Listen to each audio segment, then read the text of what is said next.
Est-ce que je peux faire un clap? Ouais, comme ça? Ouais, pas plus fort. Voilà, parfait. Ok, super. C'est parti.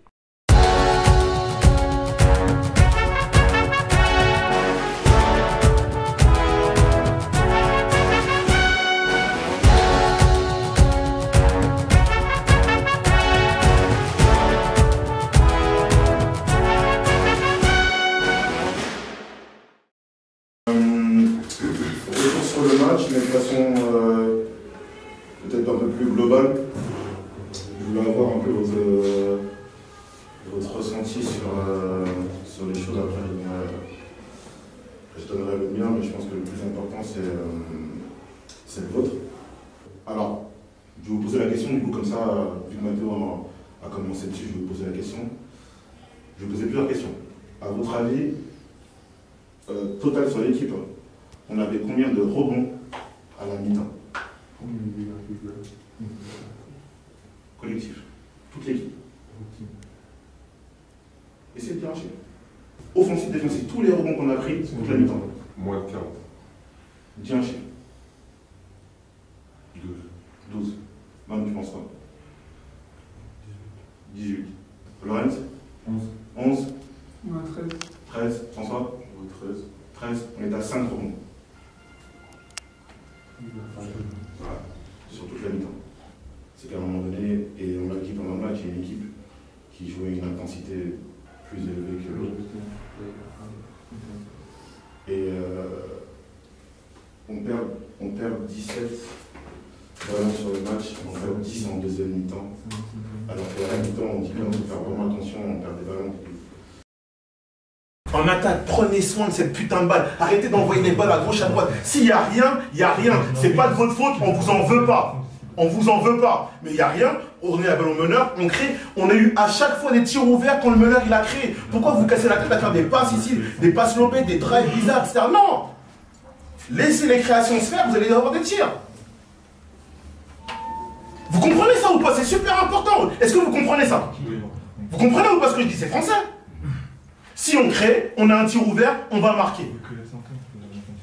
Si on tente des passes bizarres, on va perdre la balle. D'une, nous on ne marque pas. De deux, eux ils marquent. C'est une action à 4 points. Ça nous coûte 4 points. On a fait le dernier match, ça a failli nous coûter le match. Là on refait encore. Arrêtez! Le match à Val-de-Seine, il a fait mal, dans le sens où c'était un concurrent direct. On était au même bilan, je crois, ouais, c'est ça, au même bilan. C'est des matchs qui comptent double, surtout en fin de saison. Et ça nous a laissé une trace dans le sens où on savait qu'il fallait pas le perdre, mais malheureusement, il y a des choses qu'on pouvait pas contrôler.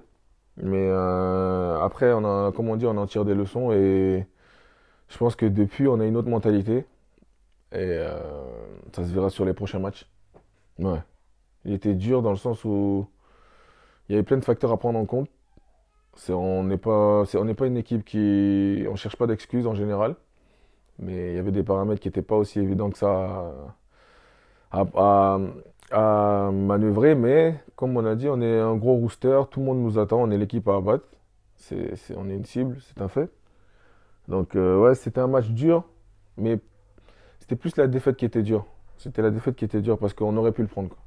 On aurait pu le prendre. Ça, j'ai vu ça des milliers de fois, c'est ce que je disais à Marco. J'ai vu ça des milliers de fois. Mais il y a une différence. Match de derby et les concurrents directs, ça n'a rien à voir avec les matchs réels ou je sais pas quoi. C'est des matchs de merde, ça. Réel, machin, on gagne 40 points et tout ça, des matchs de merde. On a du mal contre les concurrents directs. Garanchon, la Val-de-Seine. Ce que je veux dire, c'est qu'il faut qu'on rentre dans un état d'esprit différent en fait. Je ne sais pas ce que vous faites là avant vos matchs et tout ça, dans quel état vous venez avant les matchs. Mais Garanchon, je n'étais pas là. J'ai vu la vidéo. L'état d'esprit était merdique. Val-de-Seine, pareil. Et Sergi, c'est une cible, on a toujours été une cible. L'autre qui est venu là, Manu est venu parler ici, il a dit que Sergi était une cible. On n'avait pas compris ça dans ma tête en fait. On est une cible. Garanchon, Calais, tous ceux qui sont là, qui sont concurrents directs, même tu me dis si j'ai tort. Oh, j'ai tort. C'est différent. On ne va pas jouer contre Calais, on ne va pas jouer contre Val-de-Seine comme si on allait jouer contre Red Bull, Havre, je ne sais pas quoi, Montpellier. Et surtout là, les derbies, là, il faut gagner tous ces matchs. Concurrent dit, il faut gagner tous ces matchs. Là, pour l'instant, les gens n'ont plus peur de nous. Hein. Ils n'ont plus peur de nous. Hein. Je peux dire un truc. Les gars, vous êtes tous mes gars. Hein. On est trop gentils entre nous, les gars. On est trop gentils entre nous. Parce que moi, à chaque fois, le même discours. On s'entraîne bien, on fait tout ce qu'il faut à l'entraînement, arriver en match, on oublie.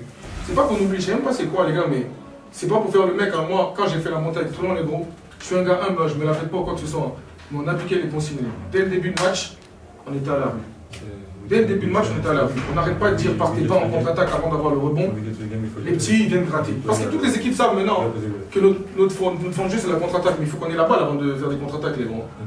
Il faut qu'on ait la balle. À chaque fois, on fait des bonnes semaines d'entraînement. On est tous bien, qu'on est content des entraînements, mais arrivé en match, on joue totalement d'une autre manière. Je comprends pas, les gars. Mais c'est parce qu'on est trop gentils avec nous. Parce que quand on fait des dingueries pendant le match, on accepte. On rentre dans notre barbe, tout ça, tout ça. C'est pas comme ça qu'on va avancer, les gars. Non, moi je pense que s'il y a des trucs à dire, pendant le match, il faut dire au gars qui fait la dinguerie. Parce qu'on ne va pas y arriver comme ça. À chaque fois qu'on joue un match, tu rencontres le premier et le deuxième, on perd. On perd. La dernière fois, Laval, on a eu chaud. Hein. C'est parce qu'ils sont ratés à la fin. On a eu chaud, les gros. Alors qu'on est censé être l'équipe de la poule. Je critique personne. Hein. Moi, le premier, je me mets dans le lot. Hein. Mais il faut que que ce soit sur les duels ou quoi que ce soit, il faut que ce soit personnel. Il faut qu'on se dise, ah, lui, c'est mort. Parce que moi, je vous dis la vérité. Hein. Demandez à Mike. Hein. Voilà, quand je rentre chez moi, à la fin, c'est mon téléphone qui sonne, gros. Si moi, on m'a pris pour un truc, mon téléphone, il sonne à la fin. Ça me casse les couilles quand on vient perdre samedi. Hein. Il faut qu'on fasse quelque chose, les gros. Que ça commence à l'entraînement. Quand il y a des dingueries, qu'on le dise. On s'apprécie tous ici. Hein. Mais il faut qu'on puisse se dire les choses. Parce que quand on apprécie quelqu'un, il faut avoir le courage de lui dire ce qu'il ne fait pas bien pour le bien de l'équipe. Et s'il est professionnel, il ne le prendra pas mal. Voilà, c'est tout ce que j'ai à dire. Est-ce que c'était primordial pour moi de parler dans le vestiaire après la défaite? Oui, parce que c'était notre deuxième joker qu'on grillait par rapport à Gravenchon. On avait déjà perdu face à un concurrent direct pour la montée. Oui, c'était nécessaire parce que c'était un trop-plein en fait. Le truc c'est quoi? C'est qu'à chaque fois on redisait les mêmes choses et malheureusement il n'y avait pas de changement. Il n'y avait pas de changement et il fallait que... Je suis pas quelqu'un qui parle beaucoup en général par rapport au jeu, par rapport à l'équipe, tout ça, mais là je sentais que c'était nécessaire. C'est pour ça que j'ai pris la parole. J'ai pris la parole sans arrière-pensée, sans quoi que ce soit, mais c'était juste l'instinct et le moment, quoi. Moi, ça me fait mal. Je vous dis la vérité, hein. Il y a des trucs qui me font mal. Ça me fait mal quand les joueurs de Val-de-Seine me disent après le match, ah, tes gars, en tout cas, ils parlent beaucoup sur les réseaux, ils envoient des messages pour trash talk. Mais quand le match commence, ils sont pas là. Et nous, on les attendait. Moi, ça me fait mal quand j'entends ça. Parce que c'est pas mon état d'esprit. Et moi, c'est pas mes valeurs de venir à un match, aller parler aux adversaires avant que le match commence. Pour après être sur le terrain et pas pouvoir assumer. D'entendre ça, ça me fait un peu chier. Je vous dis franchement, ça me fait un peu chier. Et ça me fait un peu chier encore plus, ça me fait encore plus chier l'entendre de la bouche des adversaires qui viennent juste de nous battre. C'est quelque chose qui est très gênant en termes d'attitude. Et évidemment, ça ne concerne pas tout le monde. Et les gens qui l'ont fait savent très bien qui l'a fait, c'est pas le but de dénoncer. Mais moi, ça m'a fait chier. Vraiment. Moi j'aime bien, hein. Moi j'aime bien, personnellement. Vous vous renseignerez dans les autres clubs où j'ai joué, mais j'aime bien le trash talk. Même moi j'aime bien parler à l'adversaire, tout ça. Après, il faut pas aller trop loin parce que bon, on reste quand même des basketteurs professionnels et on n'est pas dans un sport où la provocation est en gros est le maître mot de ce qu'on va faire ensuite. Donc moi j'aime bien, mais après ouais, comme je dis, il faut doser quoi. Faut savoir jauger ce qu'on fait. Si on le fait dans les limites de ce qu'on a le droit de faire, moi ça me va. Ouais, j'ai commencé quand je suis arrivé en France. Ouais. Quand je suis arrivé en France, j'ai commencé et ça s'est bien passé, donc j'ai continué comme ça. Bien sûr, après avoir eu ma licence de communication, parce que bon, c'était le deal entre mon père et moi qui voulait obligatoirement un diplôme. Et derrière, j'ai continué dans le basket, ouais. J'ai commencé à 18 ans. Ouais. Ah, le basket, c'est une grosse partie de ma vie. Depuis que j'ai 18 ans, je suis dedans. Là, j'en ai 32. C'est presque la moitié de ma vie. Et le basket, c'est tout. Hein. C'est tout pour moi. Il y a ma femme, ma famille, ma fille et le basket. Me parler de mes coéquipiers favoris. Il y en a un avec qui je m'entends énormément et avec qui je parle beaucoup souvent, c'est Lorenz. Lorenz, on parle tous les jours. Ouais, il y a Lorenz, François, tous, hein. Mais c'est vrai que je suis plus proche de Lorenz que des autres. André aussi parce que c'est un Guinéen, j'ai pas le choix. Mais franchement, Dorian, c'est un bon ami à moi. Enfin, je ne connaissais pas déjà de base David. Je l'ai connu quand je suis venu à Cergy. Direct, on s'est très bien entendu. En plus, comme il a joué avec l'équipe de Guinée, et moi, mon père aussi est guinéen, donc on a quelques affinités.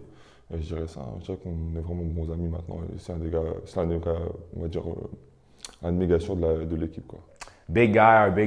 No, he's really cool, man. I think with him, like when you first meet him, you don't really know like what you're gonna get. I thought he was gonna be like a real like gritty, strong like personality, but he's actually just like a super funny guy. Loves to just hang out and just have fun with everybody. Super free spirit. Just a great guy, just in general. He's definitely one of my favorite teammates. Oh, l'ambiance générale dans l'équipe, il n'y a que des fous dans cette équipe. Il n'y a que des fous et rajouter Marco, ça n'a pas aidé. Parce qu'il est encore plus fou que nous tous. Mais c'est vraiment des bons gars. Il n'y a personne avec qui il n'y a pas d'affinité, que ce soit de François à Mo qui est plus ancien. On s'entend tous bien, on rigole tous, on se fait des blagues.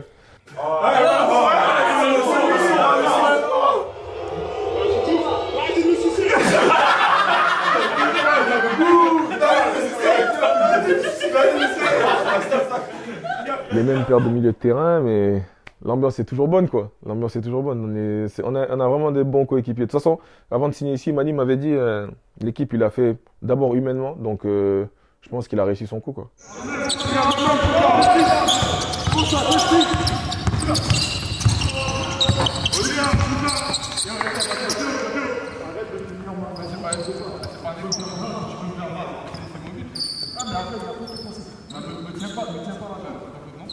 Mathéo, sur ça, reprenez la situation. Non.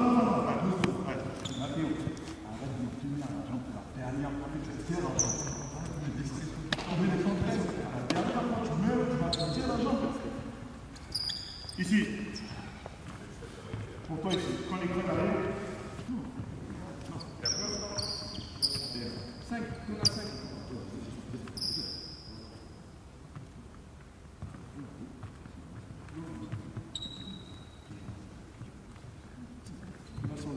Tu l'as dit. Move, il peut pas être dans la protection ici. C'est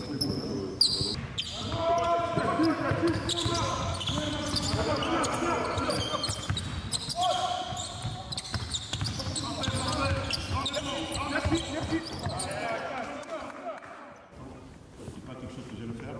J'aime laisser les joueurs pouvoir communiquer entre eux et les faire dans le. Cependant,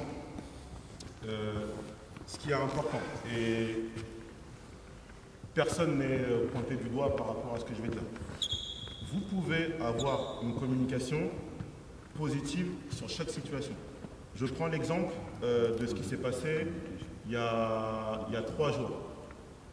Melvin avait la sensation de recevoir des écrans mobiles par rapport au jeu. Vous pouvez aller voir la personne en disant « Attention, moi j'ai la sensation que ton écran est mobile ». Forcément, la personne va réfléchir par rapport à la question. Et c'était la même personne, c'était Mo. Il a dit « Attention, j'ai l'impression que ton écran, il est mobile ». Mo, il a dit « Ah, je suis pas sûr ». Moi, à ce moment-là, je suis intervenu, j'ai dit « Si, c'est vrai. Mo, ton écran, attention, il est mobile ». Mais ça, je pense que c'est la communication positive qui va permettre à l'autre personne de pouvoir réfléchir à la situation sans avoir à se dire que la personne est contre lui. Mais lui, il a juste dit à Mo, fais Bélec, ton écran, il ne s'est pas plaint, il n'a pas crié. Bon, je pense que cette communication-là est la meilleure pour pouvoir traverser une année sans avoir à avoir un affrontement. Est-ce que tout le monde comprend ce que je suis en train de dire?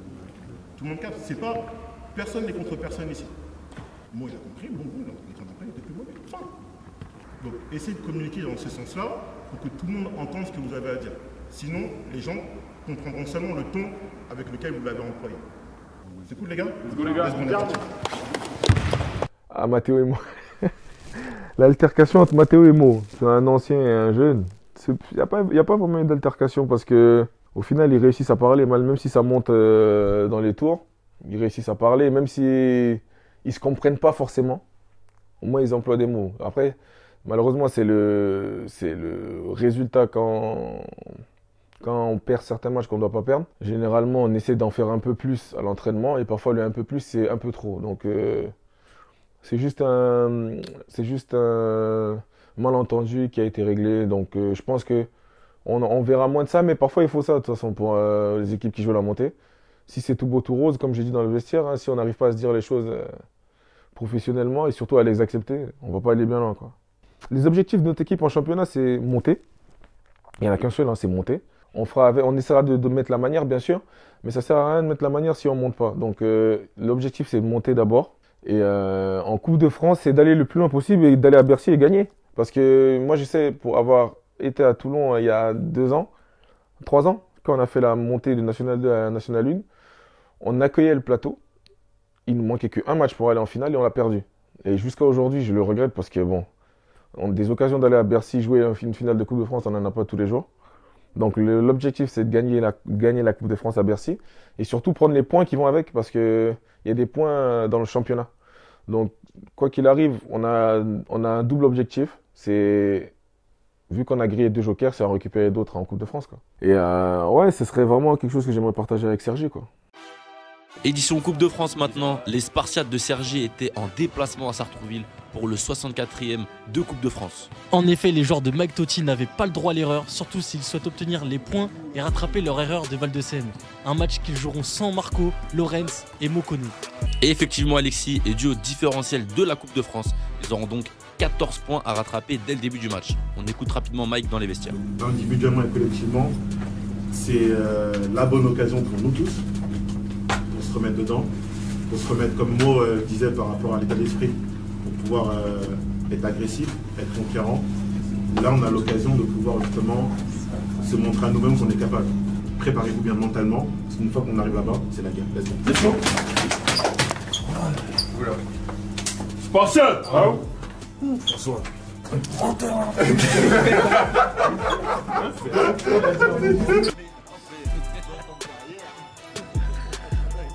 Après un coup de serpillière de mots, le match a commencé et les Spartiates ont vite rattrapé leur retard avec une énorme adresse longue distance. Oui, c'est bien vrai. Ils avaient déjà rattrapé leurs 14 points dès la fin du premier quart-temps sur un score de 27-29. Et c'est André qui a choqué la salle en envoyant un gros dunk et une finition alley-oop de l'espace.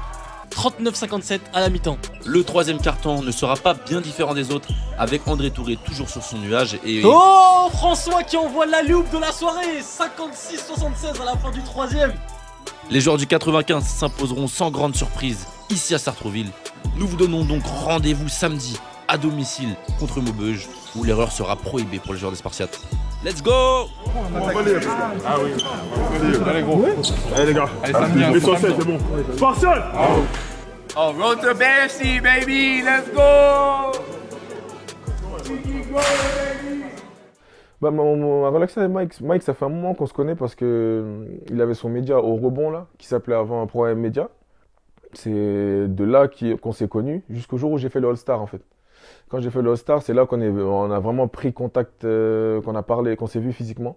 Donc non, on est bons amis parce que c'est le seul qui m'a appelé quand j'avais pas de club où signer cette année. Surtout que ça faisait 1 an que j'avais pas joué. Et avoir un coup de fil de sa part pour en plus me trouver un poste dans une équipe qui joue la montée, bon, je l'en remercierai jusqu'à la fin de ma carrière. Mais ouais, son coaching différent de ce que j'ai connu. C'est beaucoup de courses. Après, il faut s'adapter, hein, mais c'est beaucoup de courses, défense. Et ça n'a jamais été mon fort. Mais je m'adapte, hein, on essaie de faire comme on peut. L'objectif, c'est d'avoir une bague de meilleur défenseur avant la fin de l'année, quoi.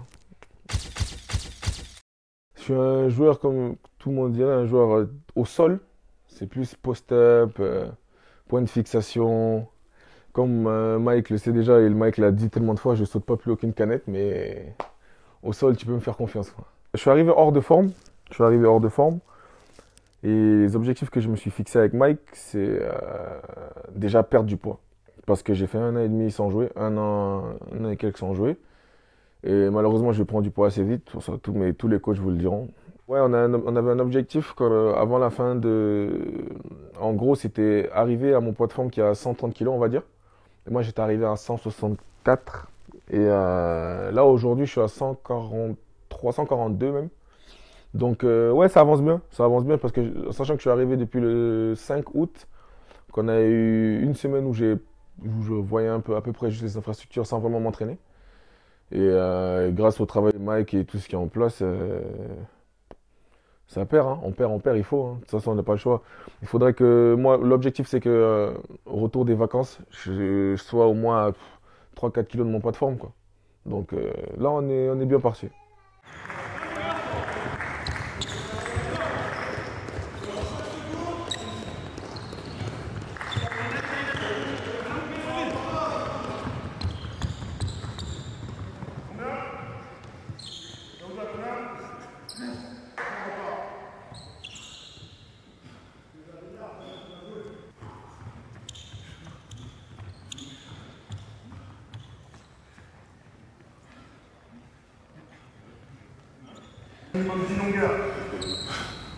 Give me 10. Give me 10. Give me 10. Give me 10. Come on. Think about your family, bro. Think about your wife. Think about your baby. Bro, I think about all the time, bro. You push for them. Every single day, you push for them. Don't worry about nobody else. Let's go. Here we go. Come on. Give me another one. Give me another one. Come on. Come on. No, come on. Come on. Come on. Come on. Come on.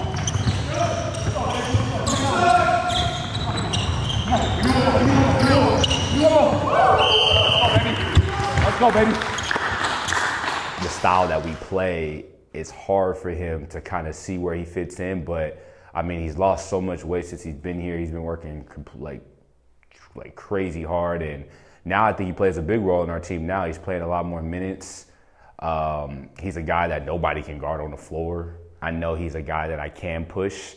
And he wants that. I can definitely tell he wants that, and he wants to get better. He wants to play. He wants to be here. Oh yeah, he's gonna be the best big man in the league. Comment je vis le fait que les joueurs m'encouragent dans la perte de poids?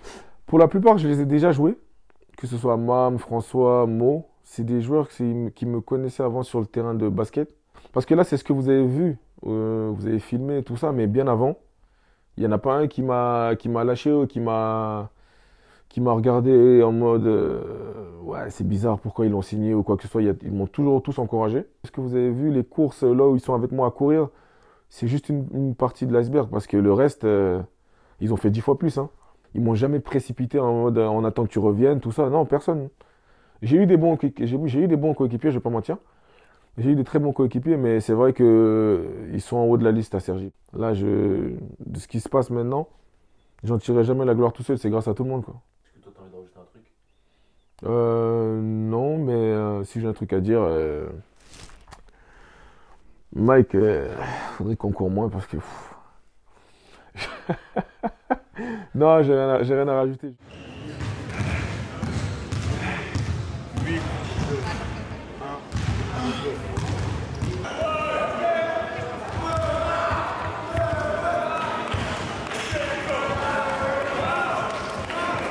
Le match contre Maubeuge, comment on l'a préparé? On l'a préparé le couteau entre les dents parce que on a une revanche à prendre par rapport à la défaite contre Val-de-Seine.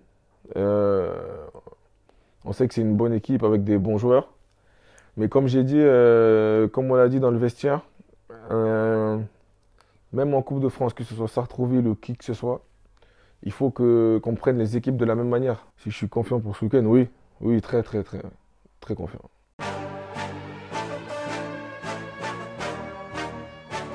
Bonjour à toutes et à tous, merci de nous rejoindre sur Reportage Gradin. Je serai aujourd'hui en compagnie d'Alexis pour commenter ce match. Bonjour Alexis. Bonjour Lucas, pour cette nouvelle journée de National 2, la 7ème cette année, c'est Maubeuge qui se déplace à Cergy. Tu m'expliquais juste avant la prise d'antenne que cette équipe de Maubeuge a gagné son dernier match. Oui exactement, contrairement à Cergy, les hommes de Marco Pusic se sont imposés la semaine dernière sur leur parquet face à l'ESC Longo Amiens de 6 points. Et tu me parlais donc d'Antoine Pouille. Exactement, Antoine Pouille sera le joueur à surveiller pour Maubeuge. Avec un excellent tir longue distance et un step back létal, il a scoré 17 points la semaine dernière. Il tourne cette saison à 16,5 points. Oula, oui, tu as raison. Les Spartiates devront être vigilants. Mais les joueurs du 95 ont de la ressource également. Avec une histoire bien particulière aujourd'hui, il me semble. Et effectivement, Lucas, merci pour la transition. Le joueur à suivre de Cergy aujourd'hui est Lorenz Poili. Il a déjà joué il y a quelques années pour Maubeuge. C'était en 2021-2022. Oui, voilà. Même si son cœur appartient à Cergy désormais, c'est un joueur redoutable qui tourne à 13,2 points de moyenne cette saison. Et il a mis 15 points contre Val-de-Seine lors de la défaite la semaine dernière et 20 la semaine encore avant. C'est pour ça qu'il est joueur à suivre. Il est en grande forme en ce moment. Et si on profitait du fait que les Maradas se remplissent petit à petit pour aller écouter les derniers mots du coach Mike Totti et ses hommes avant le match. Bonne idée Lucas, c'est parti. Tous les 6e du championnat Maubeuge qui sont à 4-3. L'objectif défensif de ce soir, ils sont à 72 points d'habitude. On veut les descendre tous les 65 points. Pour ça, il faut qu'on mette beaucoup plus d'énergie que ce qu'on a fait sur le dernier match. Beaucoup plus d'énergie. Marco, tu commenceras sur Pouille. D'accord? Tu commenceras sur Pouille. 17 points de moyenne. Il faut le couper du ballon. C'est sniper. Plus, il peut faire plus que mettre des tirs à 3 points. Il peut aussi aller au panier. Beaucoup plus efficace quand il part sur la gauche. On se rappelle les 3 shooters. Pouille, qui en met 3,3 par match. Stan qui a 1,7. Chamba qui a 1,3. D'accord? C'est surtout lui qui cristallise vraiment le tir à 3 points. Contre la zone, on veut le meilleur tir. Je répète, on veut le meilleur tir à chaque fois. On a beaucoup de situations, on peut créer des décalages. Il faut juste attendre le meilleur tir ou la meilleure situation de drive. C'est le plus important pour moi. C'est les clés du match. Et la première chose, c'est le soin du ballon. On est sur 3 matchs à 20 pertes de balles de moyenne. C'est ce qui nous coûte beaucoup de choses. Aujourd'hui, on se doit une revanche par rapport à ça. Et là, il ne suffira pas de parler. Il faudra agir. On a tous parlé par rapport à ça. Maintenant, je veux voir qui est capable de prendre soin de ce putain de ballon. La deuxième revanche, c'est celle-là. C'est le rebond. Je veux qu'on prenne 18 rebonds offensifs sur le match. Je veux que tout le monde y aille comme des malades. Petit comme grand, ce n'est pas un problème de taille. C'est la volonté de pouvoir prendre ce ballon-là. On a dit, la clé du match, c'est ça. C'est pouvoir avoir le ballon. Si on ne l'a pas, pouvoir le récupérer. Et si on l'a, ne pas la perdre. C'est les deux choses les plus importantes du match. C'est plus important que tout ça là. Parce que si on a la balle, on gagnera. Je répète, si on a la balle, on gagnera. Ça va marcher. Arrivez pas en match et faire autre chose. Et faites autre chose. Ça va marcher. Et si ça ne marche pas, c'est moi le responsable. Mais il faut respecter la stratégie. Ça fait 3 matchs que les équipes ont plus la dalle que nous. Plus jamais. Je préfère qu'on en ait trop que pas assez. Venez, on va leur mordre les mollets, tous. On a dit qu'on voulait monter, non? Voilà le match pour voir si on veut vraiment monter ou pas. On vient de faire 2 défaites sur les 3 derniers matchs. On est à la maison, chez nous. Venez, on leur montre qu'on a la dalle. Venez, on leur montre qu'on a faim. Venez, on leur montre qu'on est une grosse équipe de basket. Let's go, les gars. Allez. Spartiate. Les gars, mettez bon noir. Une chose est claire, Alexis. Mike n'est pas venu pour repartir avec une défaite aujourd'hui. Ça c'est sûr, il ne fait pas dans la demi-mesure. Il sait que l'erreur est interdite ce soir. Le coup d'envoi approche. On passe donc à la présentation des joueurs par Trika, le speaker officiel des Spartiates.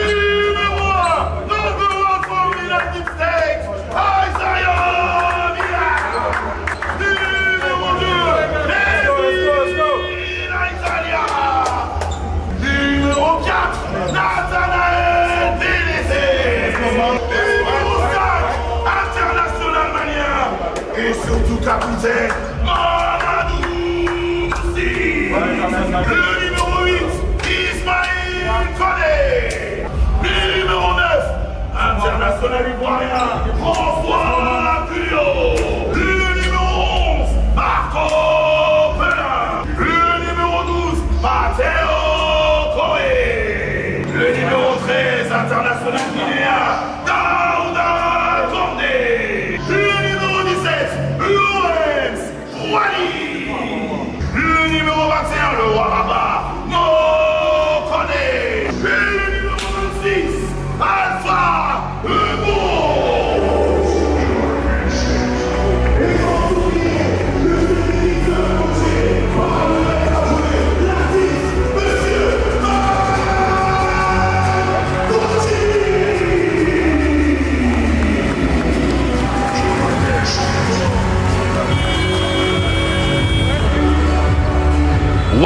quelle présentation!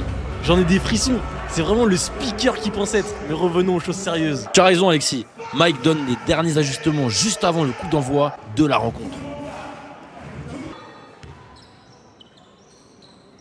Et c'est parti pour cette 7ème rencontre. Ah, l'entre-deux n'était pas légal. C'est donc Maubeuge qui aura la première possession du match. Le meneur est bien défendu par Isaiah. Il trouve quand même son intérieur, mais bien défendu par Daouda. Fin des 24 secondes et le panier sera refusé. Daouda qu'on retrouve directement de l'autre côté du terrain. Il enfonce, il se retourne et il vient scorer dans la raquette. Isaiah pris dans l'écran, pourquoi il switche pas? C'était sûr que ça tombe dedans. Lorenz qui retrouve Daouda dans la raquette une nouvelle fois. Et l'expérience de l'international guinéen qui prend le dessus. Le tir ouvert pour prendre l'avantage. Elle a dû répondre dans cette équipe de Maubeuge. Et cette fois, c'est Daouda qui ressort la balle sur Lorenz cette fois. Splash! Vous avez dit de garder un œil sur lui. Oh là là là là là là. Mais Antoine Pouille sonne déjà la fin de la fête sur ce drive. Quelle passe bizarre à l'intérieur, mais c'est efficace. Et le remplacement avec l'entrée en jeu de Matteo Koué qu'on attendait. Effectivement, il n'avait pas joué les 2 derniers matchs. Le public est impatient de voir son talent sur le terrain. Matteo qui trouve Mo au poste bas. Le hand-off, jeu directement. Le fake screen de Mo. Et cette relation fait des étincelles sur le terrain. Attention, attention, attention, Melvin. Oh, N1. J'aime beaucoup l'énergie et la vivacité de ce joueur. Ah oui? Et on le retrouve déjà pour un tir longue distance. Ouh, quand il est comme ça, il est injouable. Encore Melvin, que va-t-il faire cette fois? Pouh! Matteo dans le corner qui pousse Marko Pusic, le coach de Maubeuge, à prendre un temps mort. De retour sur le terrain avec Leroy Alexis. Ah là là là là là là. Les joueurs maubeugeois n'y arrivent vraiment pas. Et c'est François Couillou qui va pousser le ballon pour mener cette contre-attaque. C'est la fin du premier quart-temps sur le score de 24-21. On s'en Sergi au-dessus pour l'instant. Oui Alexis, les hommes de Mike Totti montrent un bien meilleur visage pour l'instant, mais le match est loin d'être terminé. Et c'est Daouda qui va se montrer en premier. Sa perte de poids est remarquable, il est meilleur comme ça. Mais Tavares qui sort sur Daouda derrière, la défense doit être meilleure. Melvin avec un bon démarrage. Yes, il fait du bien celui-là. 32-29. Il va falloir se méfier du retour sur le parquet d'Antoine Pouille. Il n'a pas fait un bon début de match, mais il peut renverser la tendance. Alors, Melvin Italia, qu'est-ce qu'il va nous sortir cette fois? Un drive? Oh là là là là là là, mais quelle finition, quelle main gauche. De l'autre côté du terrain, on a Antoine Pouille qui va trouver Leroy Alexis. Oh non, oh non.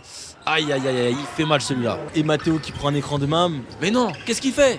Oh, j'ai rien dit, j'ai rien dit. Quel talent pur ce joueur, meilleur scoreur avec 11 unités sous les applaudissements de Daouda. Le jeu est déjà reparti avec Isaiah Milan. Le step back pour lancer son match. Yes, la machine est lancée pour le Californien.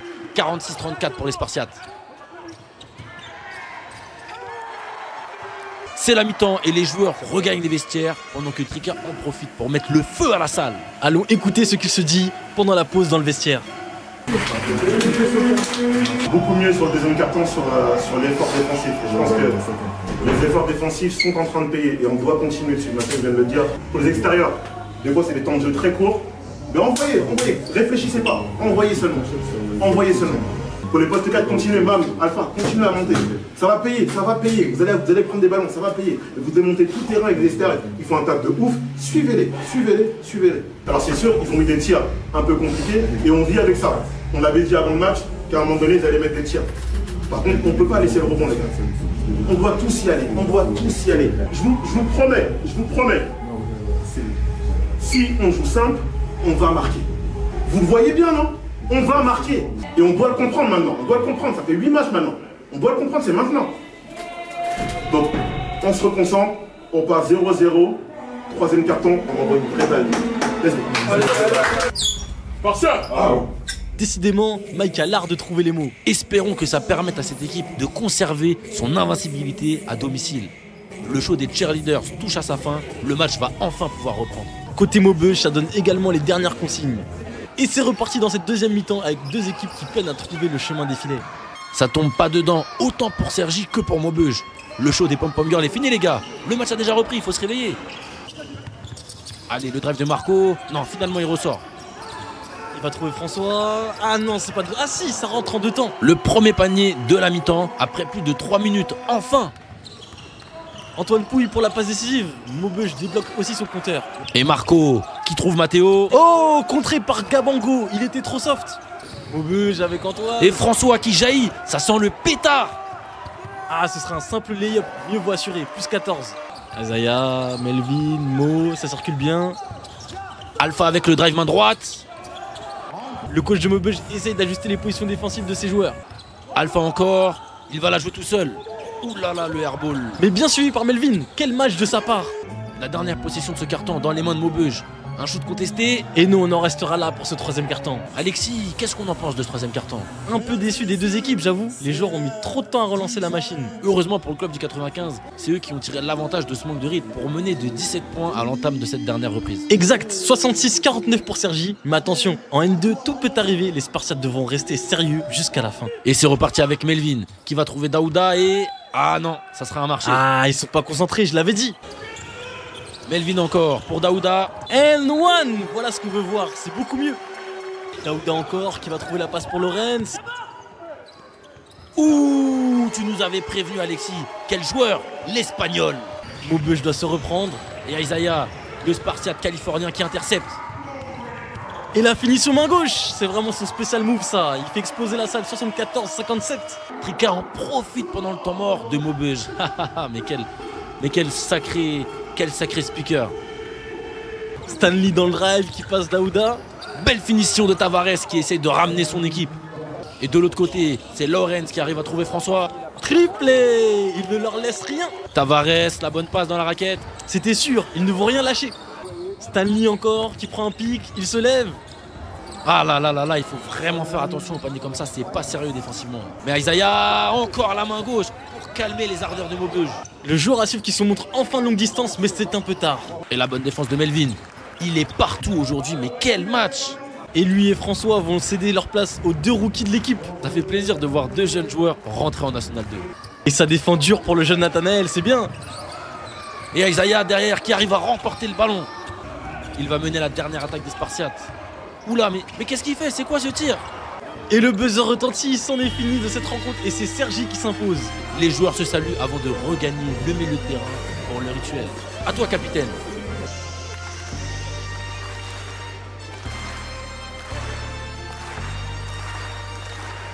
C'est donc la fin de cette 7ème journée ici au Spartiate de Cergy-Pontoise. Rendez-vous la semaine prochaine pour un déplacement à Tours. Exactement Alexis, merci à tous de nous avoir suivis et on vous laisse avec la remise de la bague du meilleur défenseur du match par le coach Mike Totti. Let's go! Ça fait plaisir, on jouer avec la victoire, avec la manière. Bravo!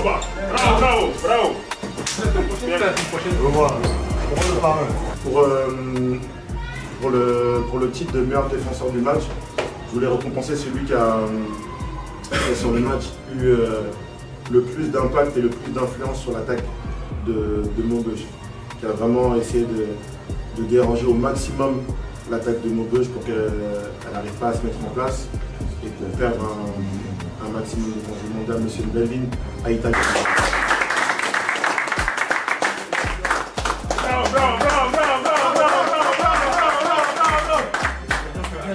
Par contre, c'est bizarre ça, avec un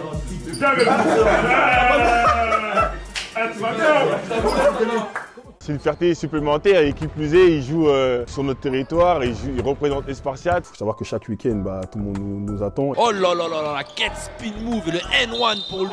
C'est une erreur d'un mec de 20 ans. Et l'interception d'Azaya, il part tout seul en contre-attaque. Il faut savoir qu'il y a déjà deux Melvin. Non, pour moi c'est un match comme un autre. Rigaud encore. Bang! Oh là là, la célébration.